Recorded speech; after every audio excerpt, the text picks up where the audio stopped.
myself. I'm talking to myself in here. Good morning and welcome. We are ready to go ahead and begin our presentation today. A little bit of housekeeping before we do get going. I need to thank all of our webinar sponsors who help us to keep these webinars at no cost for everybody that's on today.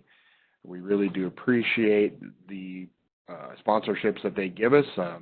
You can see all of our sponsors here. We have our corporate sponsors, including Foothills Paving, Schmidt Construction, Aztec Engineering, Vance Brothers, Cassie Easy Street, Black Magic, Benedix Technologies, and A1 Chip Seal. We also have our other partners, the APWA Colorado chapter, Colorado Association of Road Supervisors and Engineers, and the Federal Highway Administration, who help us to keep these webinars at no cost. So we need to thank all of them. As I did say here, as we get going, if you do have questions, it looks like most of you are on VoIP connections or voice over IP. If you have questions, use that call out box that's down at the bottom of the screen. It looks like a call out or a cartoon call out. And that way you can type your questions in, ask them at a time. I will be monitoring that as our moderator today.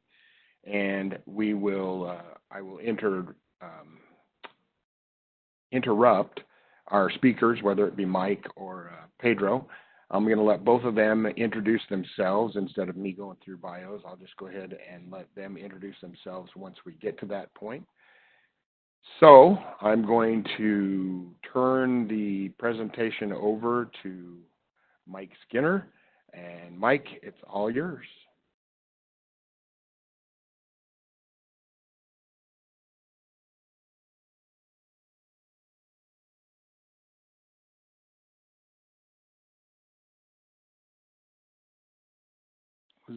Check. All good? Okay.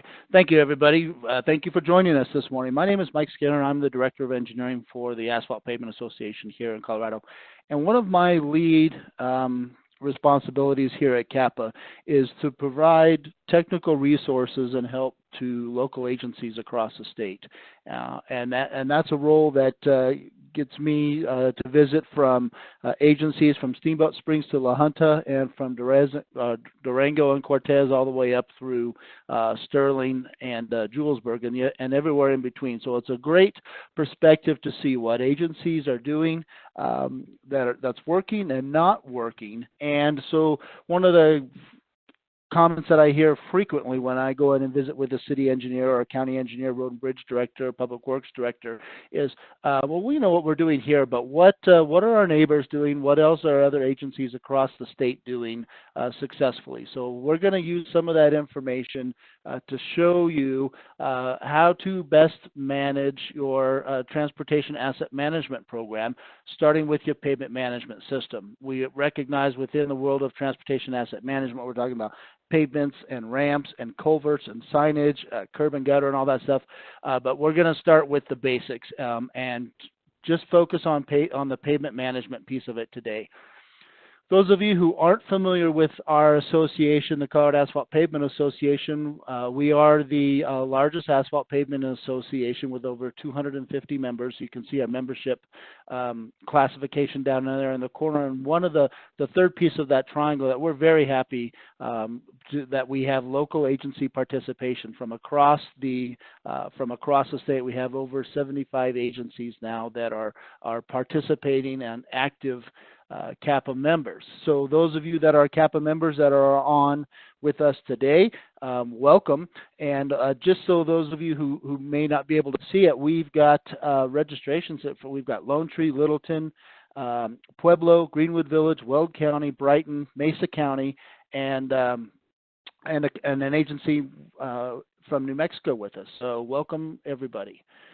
Let's talk about pavement management. If we look at the big picture across the United States, the blue lines here that we're looking at is the President Eisenhower Interstate Highway System, and he signed this into act in 1956. And so here in Colorado, we've got Interstate 70, Interstate 25, and then I-76, which is up there in the northeast quadrant of the state.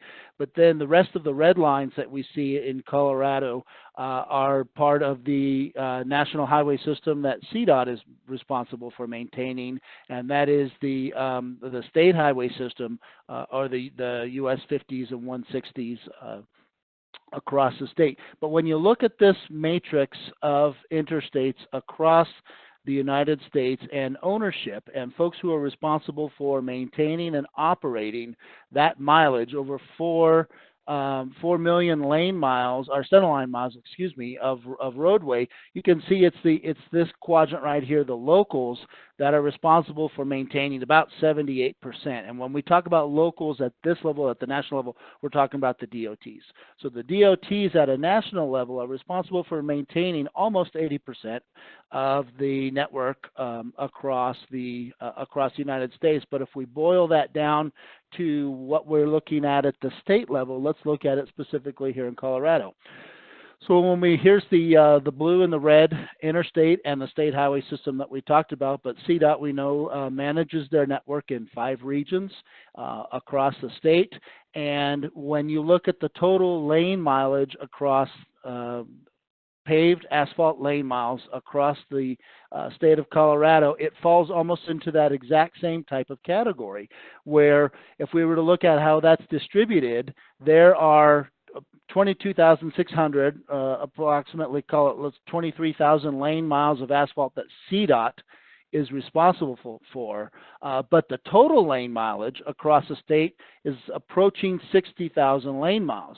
So 72% of the lane miles in the state of Colorado are owned and operated and maintained by local agencies, those of you that are on the phone with us today.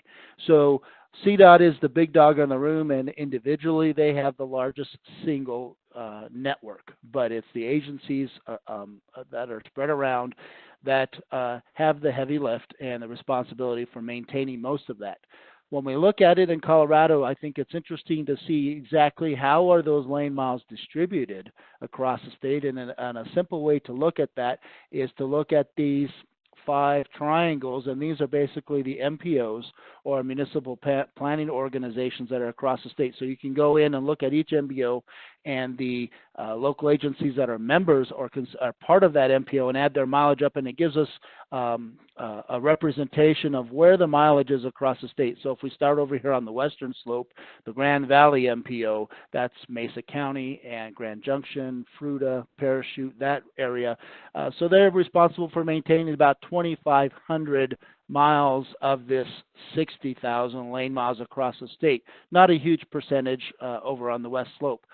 Starting up here in northern Colorado at the North Front Range MPO, they're responsible for almost about 11,000 miles.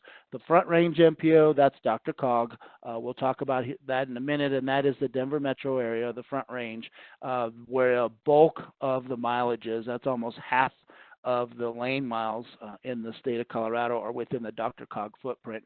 And then a little further down south, it gets quiet again at the Pikes Peak Regional MPO, which is Colorado Springs, El Paso County area, and then all the way down south to the Arkansas Valley MPO, which is Pueblo and Pueblo County, and that area down there. So what we can see, we've got a feel for how much local agency mileage you guys are responsible for maintaining. Where is it across the state? Now, what do we do with it, and how do we move forward? I think if I had to boil everything down today into one slide, this would be it. Pavement Management 101. Here's a prime example. It doesn't happen to be in Colorado. This is back in Connecticut, but here's a prime example of a street where you had 2 different local agencies. You have Bridgeport, Connecticut on this side of the street. The city line is right down the middle of the center line, and then this side of the street is Fairfield, Connecticut. In 2004, the agencies worked under an IGA, and they did a 2-inch mill and overlay on this street from shoulder to shoulder. And then that was the last time they touched it. So in Bridgeport in 2004, they did mill and overlay. This photo was taken in 2014, so it's 10 years old, and you can see the condition of their roadway.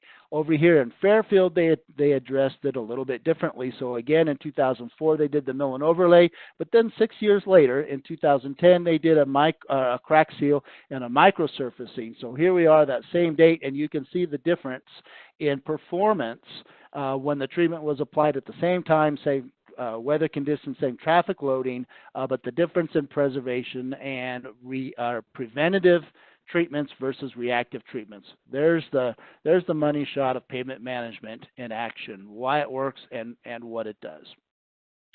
But that's a best case scenario. The reality of the world that we live in today is most of your agencies are probably more along this situation. We've got increased costs, less revenue to deal with, and your agencies typically have a resistance, or your voters have a resistance to tax increases. So what do your decision makers do? Your elected officials or your commissioners? Typically reaction is to make low profile budget cuts. Well, what are the low profile budget cuts in the world that we live in, road and bridge and city streets departments, is typically to defer maintenance and reduce the maintenance budgets and push it out further. And that's, like I said, those are the low profile, and that's a reaction. And that's the world that most of us are living in and moving forward. Let's take a look at a quick example of a local agency here. This is the city of Colorado Springs, and exactly what the result of what happened when they pushed their maintenance and they deferred their maintenance, and they actually took their line item budget for preventative maintenance to zero for a couple of years, and the massive hole that they are continuing to dig themselves out of. So a quick case study. I think this is more helpful than a good example. This is a bad example of what can happen when you're not appropriately funding your network. So Mayor John Suthers reported, and this is back in 2015, you can see a news story, reported that 61% of their streets needed to be completely resurfaced or reconstructed. You can see the picture in the background there. That's one of their residential neighborhoods and some of the potholes that they were dealing with there in Colorado Springs. And according to a study that was done by the APWA, Colorado Springs had the 24th worst road conditions in the nation. So they were dealing with some serious conditions down there in Colorado Springs. Corey Farkas, who's their streets division manager, went on to say that we have continued to decrease our preventative maintenance budget over the last decade, and it would be in the hundreds of millions of dollars to take care of our deteriorating infrastructure right now at the budget levels that they were talking about. And so at that time, in 2015, they filled approximately 6,300 potholes just in January, February that year, and they expected that number to double moving into the next year in 2014, and then they expected it to be 3 or 4 times higher than that in 2016. I don't know what their number actually was, but look at the picture and talk in the background there. These were residents who just took rocks out of their front gardens to fill in these potholes just so they wouldn't blow out a tire or destroy their car driving down there. It's getting worse, and our infrastructure is going into a nosedive at a noticeable rate. Well, what was the condition down there? So El Paso County is a very tax-averse county, and the Denver Post ran an article that said, this city is about to learn what it looks like and feels like when you cut and slash your budgets that most Americans consider part of the urban fabric, meaning maintenance of infrastructure and roads. And when that money goes away, here's what happens. A local businessman down there, I love this quote, he says, I guess we're going to find out what the tolerance level is for the people. Here's what they did with their budget, and you can see in 2008, and we know that why it happened in 2008, because economies were tanking and crashing, but they took their line item budgets and basically dropped them to zero for their preventative maintenance, with the hope that they were going to offset that loss in revenue with the Pikes Peak Regional Transportation Authority, the PPRTA, that they were going to come in and offset that cost so they could the Springs could reprioritize that budget slash that they had from Road and Bridge or for the Streets Department, and could reprioritize over that. Unfortunately, these level of funds never materialized, and so generally Colorado Springs was operating at this level of funding, where they had in years previous were running in the $5 to $6 million range. Now they were running in the $1 million range, plus or minus. Part of the Mayor Suthers' platform when he ran for election down there is we're going to let our streets speak for themselves. And they're so bad, and they passed a tax initiative for their street program, issue 2C. That's in place, and it has been in place for a couple of years now, and that sales tax initiative generates approximately $50 million a year in revenue specifically for their road or their streets program. So Corey, when he's talking about they have a 5-year plan in place from 2016 to 2021, that is the plan that they're working with now, and they're dealing with about $50 million annually through this program. Their 2C program is up for renewal next year, so the city is already positioning themselves, hopefully to get support from their residents to move forward with their 2C. But here's a great example of what happens with an agency when you slash your budgets. You put yourselves in such a deep hole, how do you dig out? One of the resources that CAPA develops for local agencies, and it's free for use, anybody can download it off of the CAPA website. One of the things that I do is track agencies' budgets and conditions across the state. It's a one-page survey. We send it out. Many of you have seen this survey that we send out, and this is some of the data that we ask for and we track, and we put it together in this document. It's available for download for free off the CAPA website. You can see the success of this survey. It's gotten larger and larger over the last 4 years since we've been doing it. This year in 2019, we had just shy of 80 agencies participate and send their information in. Out of those 80 agencies that have participated, it's tracking 59,000 lane miles that are owned by those agencies. That's 89% of the local agency mileage across the state. So this is truly representative of what's happening in the state. It's almost 90% of all the agency lane mileage. That's going to what's tracking in the document. What we're showing here is the agency, the total number, the size of their network, the year that the most recent data that they provided to us, and what we call their asphalt program looks like. What's their mill and overlay budget? This is not their CIP. The CIP is tracked over here in this column, but this is just their annual budget for crack seal, slurry seal, chip seals, and maintenance. So we take the total budget, divide that by the total number of lane miles, and when we come up with the purple number there, dollar per lane mile, that becomes a very useful tool that agencies are using to compare themselves to their neighbors around the state. Are we close? Are we not close with what we're spending on our program? What we're actively hearing now from agencies is when's the report coming out, because they use this as a third party level of information that they share when they have to go in front of council, the county commissioners or city council, when they're making justification for increased funding, or we've even got some agencies that are just making the justification to maintain the level of spending that they already have. It's not uncommon. I've gotten a call over the last 2 months to go and visit with 2 agencies to provide CAPA's perspective specifically on this document, where agencies were looking to pull money from Public Works and shift. In one agency, they wanted to shift it to open space. The other agency wanted to shift it to Parks and Rec, because they wanted to add a pool to a rec center, and they needed to find some money in other departments. So Public Works directors on both agencies called and said, would you please come support us? We're not asking for more. We're just trying to keep what we've got. So the agency, the dollar number is extremely helpful. And then you'll also notice in the color shades there, we're also track agencies are reporting their PCI numbers across the state, which is another useful tool. I'm going to share a trend information about that in general here in a minute. So one of the things, once we start capturing this data on an annual basis, is we can start developing some trends and seeing what's happening on the local agency, not the CDOT side, but the local agency. So here's a quick comparison of what $18 looked like versus $19.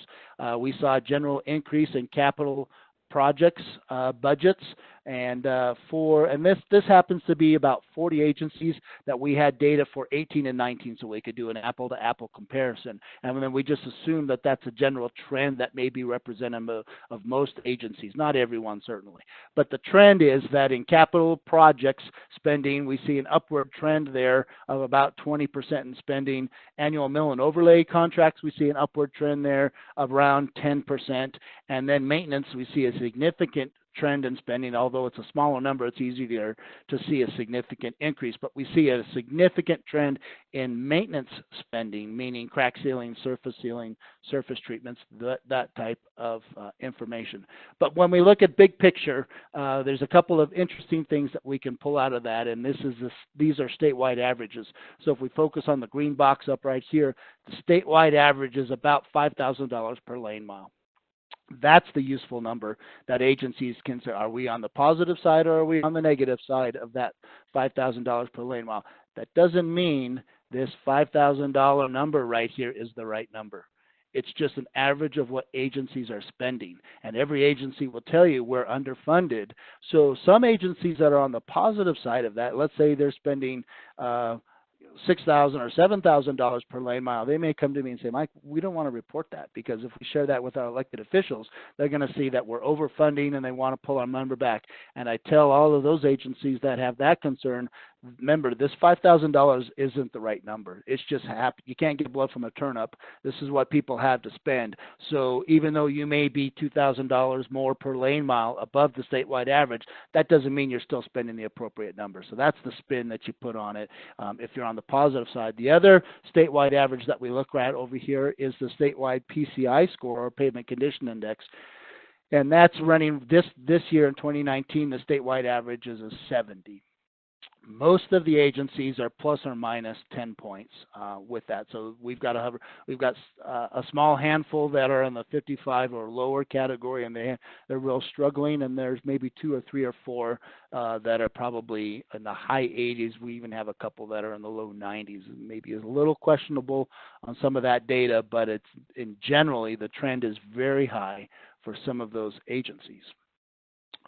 So let's take a look at one of these agencies, and when we talk about pavement management, here's a shining example of what not to do. Unfortunately, it's our largest MPO in the state, and it's DRCOG, the Denver Regional Council of Governments. And it's the multi-county region that's shaded there in yellow. That is, Denver is right here.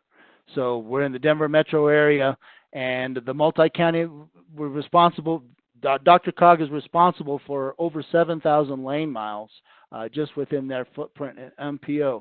Unfortunately, DRCOG's policy, I've got it highlighted in blue right here, is that in order for a project to be eligible for DRCOG funds under the Surface Transportation Program funds, your pavement condition index must be 40 or lower to be eligible for DRCOG reimbursement funds if you go through this program. That is funding a worst first application, and we know in the world of pavement management, the focus it's exact opposite of that. Our focus and mantra, I'm going to have CAPA make up some bumper stickers to pass out. It's simple: keep the good roads good. We throw good money at good projects, and we're not funding because we know the budgets on projects that have PCIs 40 or lower are budget killers, and we just can't get any work done. So unfortunately, DRCOG is a shining example of how not to develop an appropriate, sustainable roadway management program. And so that is on our long-range radar, is maybe to try to make some inroads with DRCOG and help them address this policy that they have about eligibility for funding.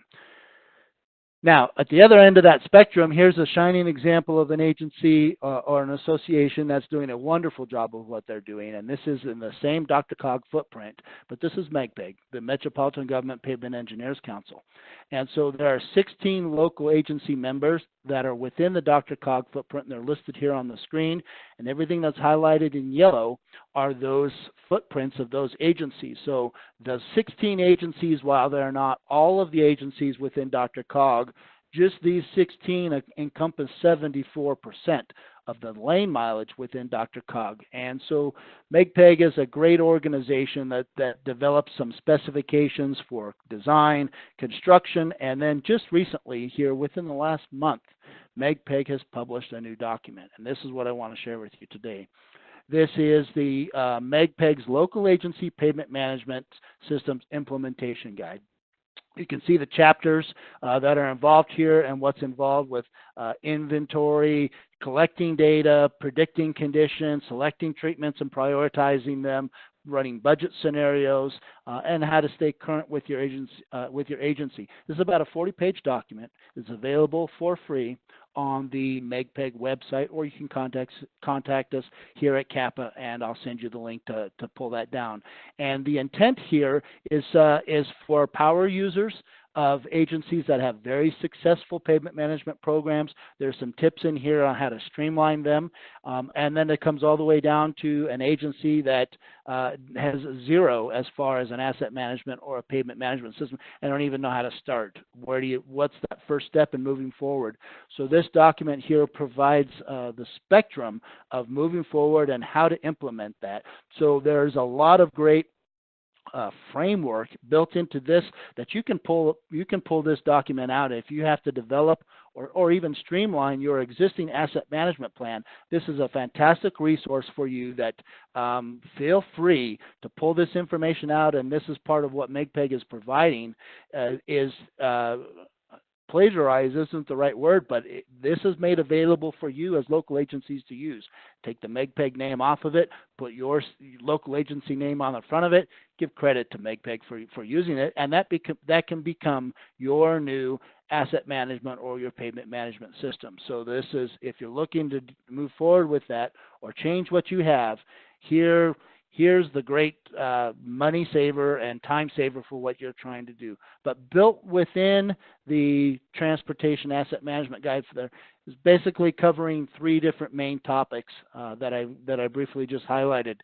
The appropriate way to inventory your system, and I don't mean just getting the GIS segments or however you happen to be managing those mappable systems, but getting the appropriate lane widths, and so you have an accurate assessment of how much surface area of paved and unpaved mileage you have that you're maintaining. So getting an accurate assessment of the problem before you even try to develop a program, a sustainable program, move forward. So it focuses on the inventory, then it focuses on the condition survey. This is the data collection. We'll talk about that here in just a minute. And then once you've collected that data, processed it, you're comfortable with it, then how do you move forward and make some sustainable program level decisions?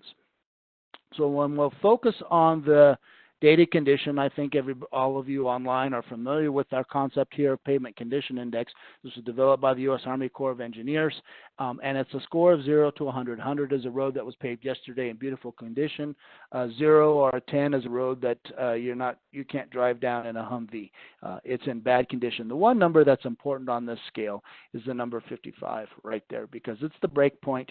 Anything below a 55 is in the poor category. Anything above a 55 is in the good category. Most agencies do not have this many layers in their PCI score.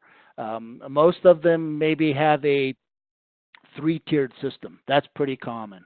And what I mean is they have a poor, fair, and good category, where the poor may be 0 to 40.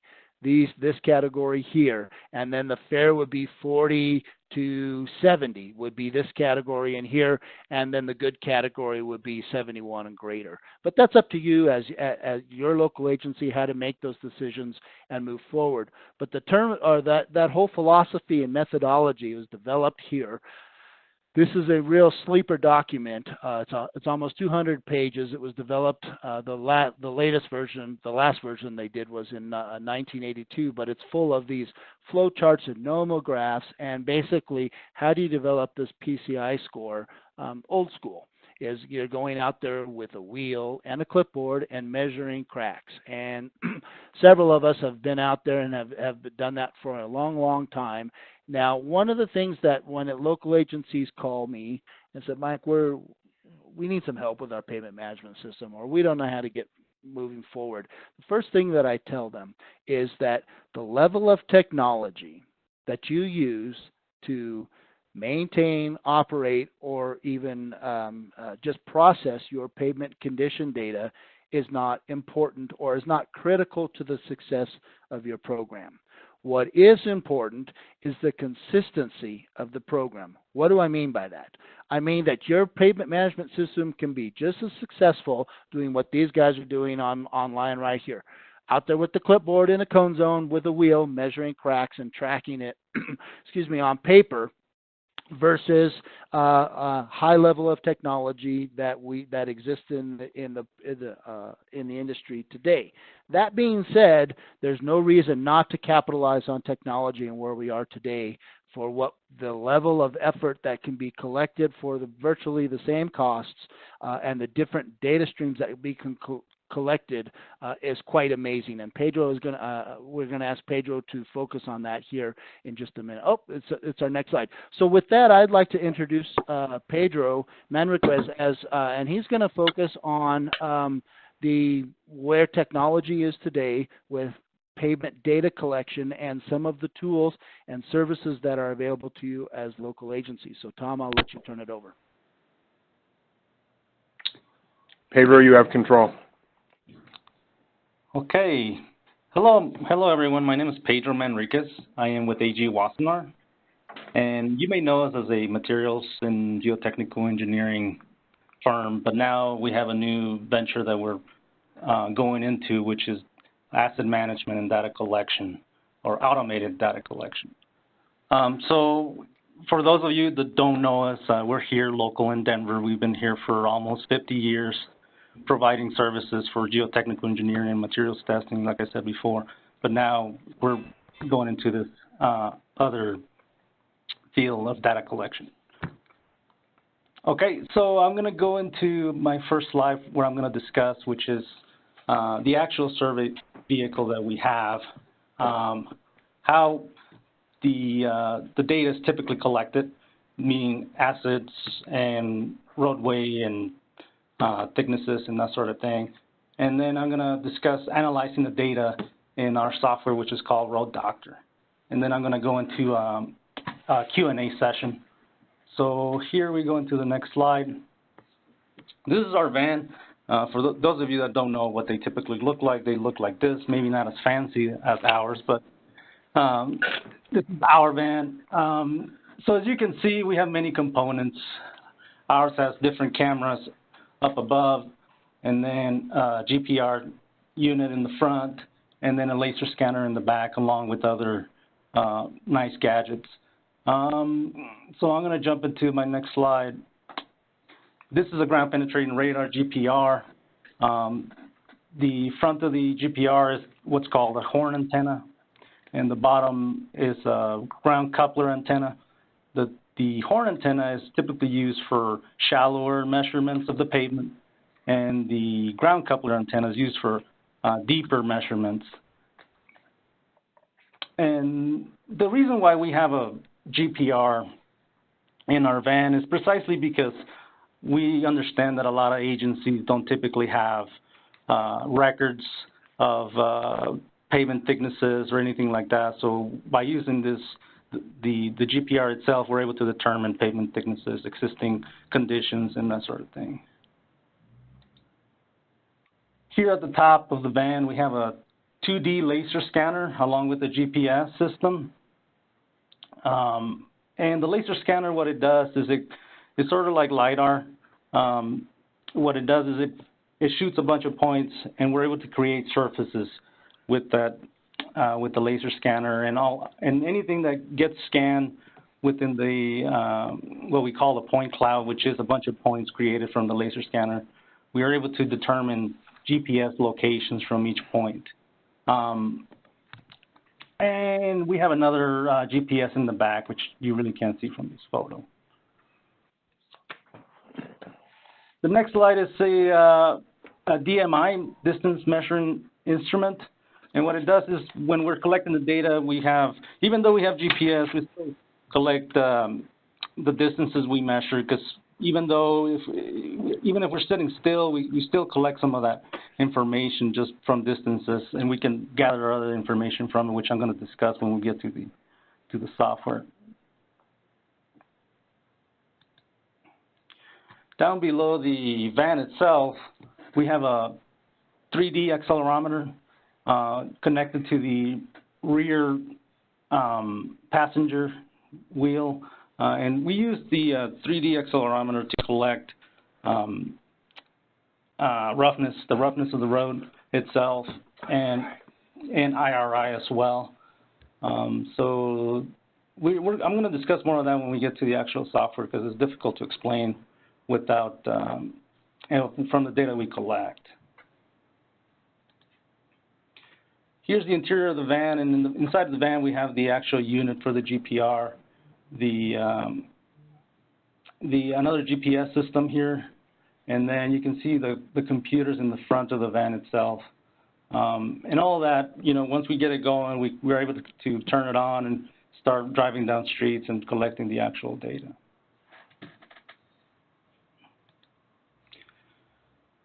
This next slide discusses mostly what we're able to collect. It's more just a summary of the actual data, and then I'm going to jump into how it is processed. As you can see in the front, again, it has the GPR, and then it has a 2D laser scanner in the back and the cameras, and it shows a good picture of what it actually does. In the back, we're collecting the actual surface of the road, and in the front, we're collecting the GPR data for the pavement itself, and underground or under subsurface subgrade conditions. We can take digital video of the road, and we can see other things that we can analyze based on the data we collect. Also, we can collect the data at actual roadway speed. We can probably go up to 50 miles per hour if needed. But we usually, don't collect that fast. I mean, we typically collect at 40 miles per hour or so because of the ground penetrating radar in the front.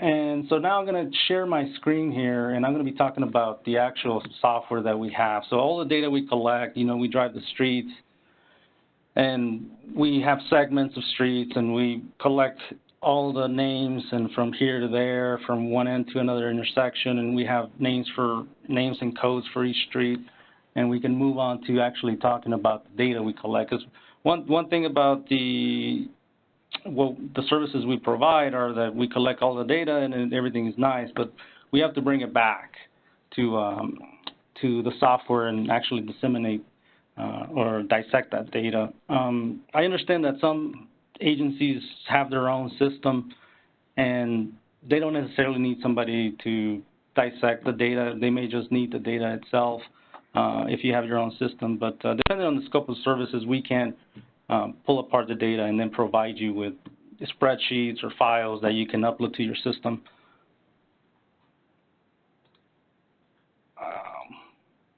So please let me know if you can see my screen. Yeah, we can see it, Pedro. All right, good to go. So this is what the program looks like. I'm going to try to make this a little bit bigger here. And as you can see, on the top left corner is the actual video that we are collecting in this particular subdivision. And I didn't put a name on it, but it's here in Colorado. And what you can see in the video are essentially one of the cameras that we collect on. This is the camera that's pointing to the front. As you can see, we can see the various assets that are within the pavement. I mean, this is a pretty good condition pavement, so there's not a lot of issues. But we can definitely make even take notes of what's going on or what we can see, and then we can actually make measurements if needed, depending on what we're looking for. Again, it just depends on the scope of services that we're providing, but we can make different evaluations based on what we're seeing in the video, and we can zoom in and out and identify whatever cracks, whatever elements there are in the roadway. So that's just one camera. We can switch to another camera here and see the camera on the outside, that we can collect data on the side of the road itself, whether the curving gutter or other assets that are further up within the right-of-way. Ditches, for example, actually, yeah, we can actually see ditches as well as the assets themselves. And you can see, actually, I forgot to mention the GPR in the front. You can see a little piece of it over here. So let me move on to the next screen, which is just in the video itself, you see a bunch of shadows going around. Down below, we can actually see what's called the point cloud that I was talking about. The laser scanner in the back of the van itself, we're able to create a surface based on what it's seeing. It extends probably about 20 feet on either side. Let me make this bigger. And here we can see what's the entire road that we collected, which is more than, I believe it's about 600 meters. But even though there's shadows on the road, we can actually see other things. If you can't see it on the video, you can probably see it here in the cloud, in the point cloud.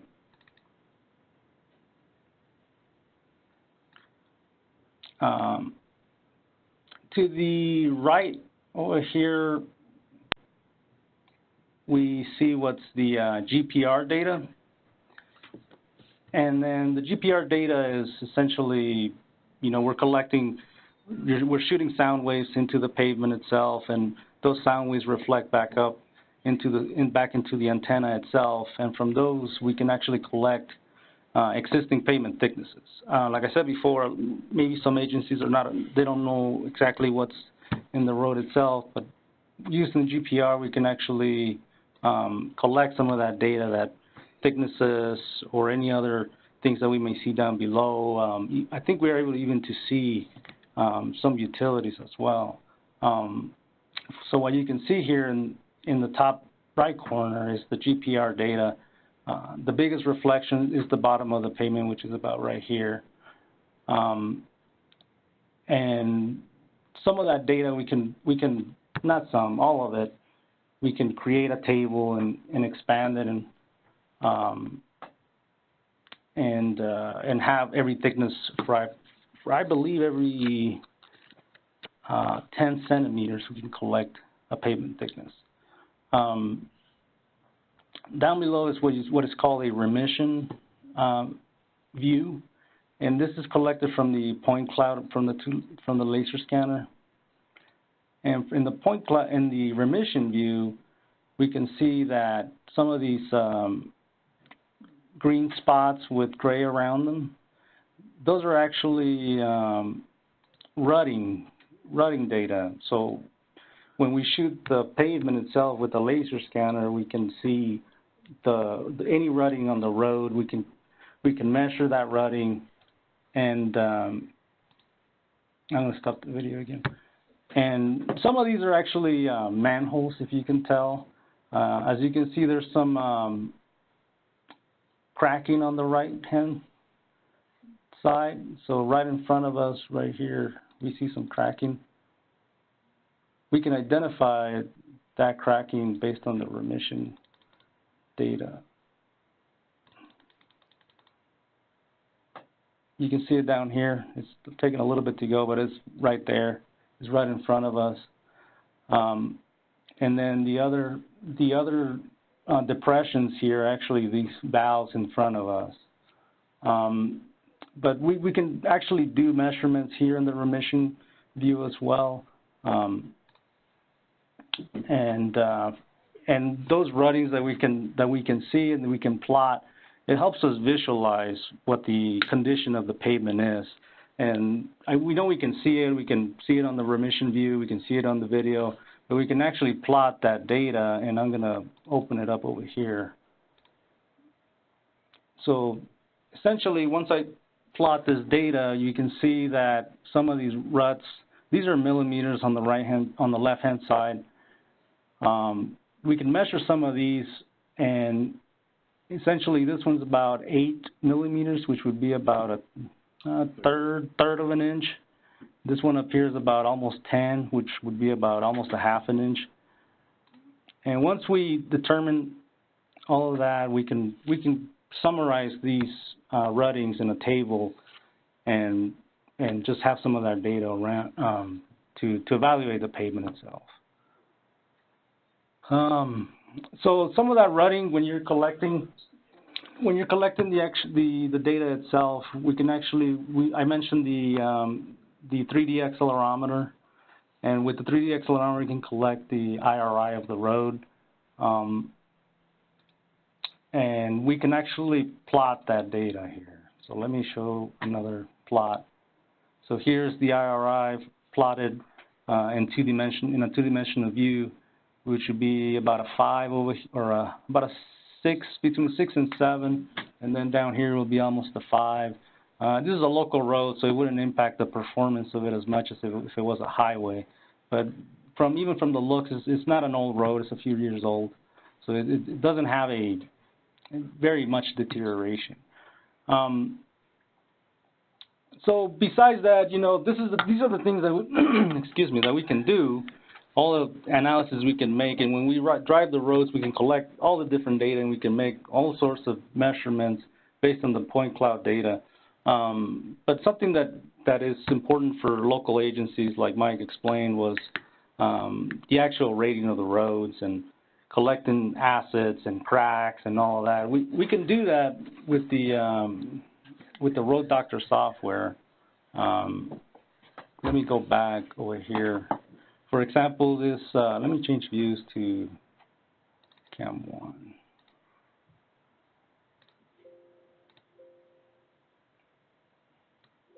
No.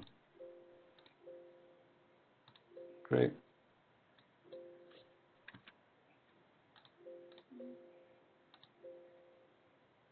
Went too fast. I'm sorry, I'm running into an issue here.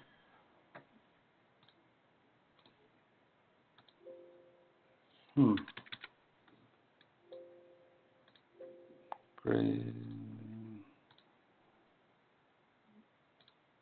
Okay, well, let me see if I can figure this out. Sorry about that. See if I can close this back up.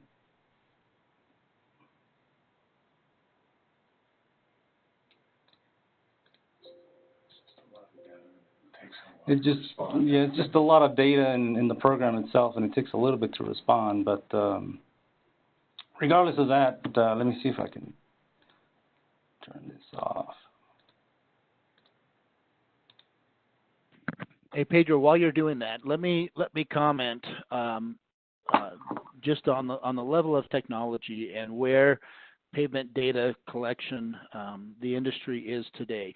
So as before Pedro was sharing the comments here about where technology is today, remember I said clipboards can be as successful. That being said, there's no reason for agencies not to embrace this level of technology, because what we're seeing here where the industry is today, the ability to do asset takeoff from videos for curb and gutter monitoring, signage, ADA ramp compliance, all of that information can be extracted off of this video that we saw. And the IRI rut depth and smoothness data is also collected. All of that can't be done using a manual survey. So this type of data collection, you know, you can ask for a Cadillac version and have the whole suite of data provided, or if you just need, you know, a la carte and you pick what type of level of services you can collect. Now, industry can also push even further. There's some very high-level research that's being completed with a 3D scanner. That's a different type of technology than what we're talking about right back here, and it'll actually do a 3D map of the roadway surface. Now, most agencies today will tell you that that becomes data overload, and it's just too much when you're at a local level to manage that, probably even at a DOT level. So industry is really pushing the envelope of what can be done, and here's an example of a sweet spot that's being hit to fill a need for local markets. So Pedro, it looks like you're back up and running. Are you at a point where you want to talk? Yeah. Okay, go ahead. Yes. So sorry about that. I apologize. It's just I think I clicked the mouse too fast. But what I was heading into was the actual identifying assets and identifying cracks and maybe some of that budgeting issues as well. So down here you can tell this is pavement. Here I'm identifying certain, like here I'm rutting, another rutting over here, and I can make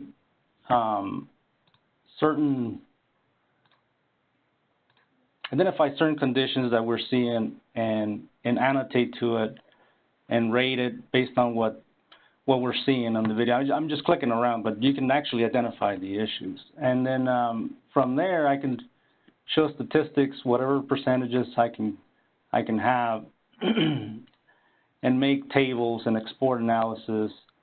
And from there, I can go back to assets. And they can adjust those numbers. And those numbers can be adjusted if needed. Not only that, I can even put more assets. Like right here, I have a light pole and another light pole, and we can identify valves, manholes, whatever the case may be, and all that data can go forward. So once we gather all this data, we can expand it and begin some of that budgeting that I was talking about. So here we can expand this, and we can track whatever. So after we gather all the data, and we can make design rehabilitation and that sort of thing, we can calculate milling, whatever cost there may be, quantities, and that sort of thing, and give you numbers and lengths and whatever cost there may be implied. If we have some data regarding cost, we can enter it, and we can create spreadsheets and provide those if needed. Then you'd have that annual. And if you have an annual budget or whatever, we can enter it as well. Or if you need video, we can put it in there. Besides all of that, what we're trying to do, I understand that the scope may differ from what we can do from Road Doctor and the software, but all that data can be tabulated and processed through Road Doctor, but it can also be provided to you in the form of a spreadsheet, and you can, like I said, you can upload it into your system if you already have one. The data itself, there's a way to upload it if needed. It shouldn't be an issue as part of, from our point of view. So if that's needed, we can actually provide that. Some of the maps down here, as I turn it on, just trying to go back to something that I didn't explain before, which was uploading maps and having and plotting assets on the maps. That can be done as well. But like Mike said, this is automated data collection. He said you don't have to do automated data collection, but nevertheless, this is an option for you if you need it, if you're looking for that sort of service. And like I said before, we are local here in Denver, so if you need any services, you can definitely contact us if needed. And so I'm going to go back to the slide. I don't know if I can find it here.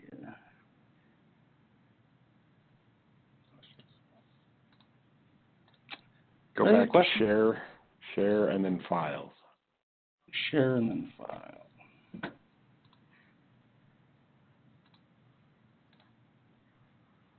There you go. All right. So the next slide, I was going to ask for questions.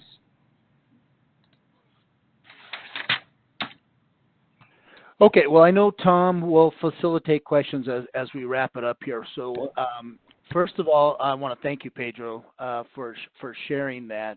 As we talk about automated data collection, that's a very specialized niche of engineering as it relates to pavement engineering.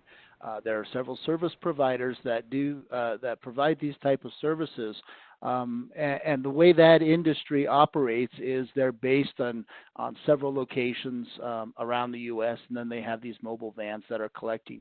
One of the nice things that I'll share here, if you have any questions or you want to follow up with Pedro, will have his information available. But one of the nice things about this service right here and what Wassenaar is providing is that this is a local vehicle that will be based and operating out of Colorado here. So we'll leave the information if any of you are interested in following up with Wassenaar about potential services.